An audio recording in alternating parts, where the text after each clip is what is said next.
Says me day, got the voice. Oh, yeah, we need.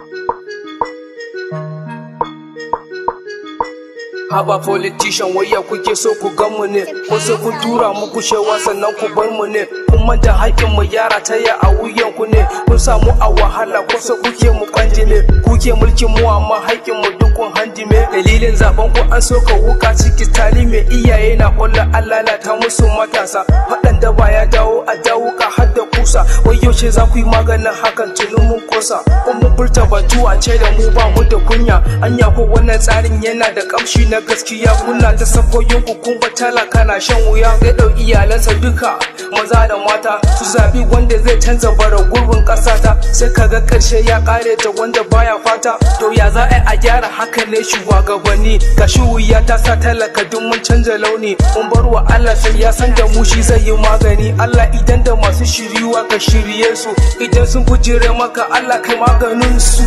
sorry talaka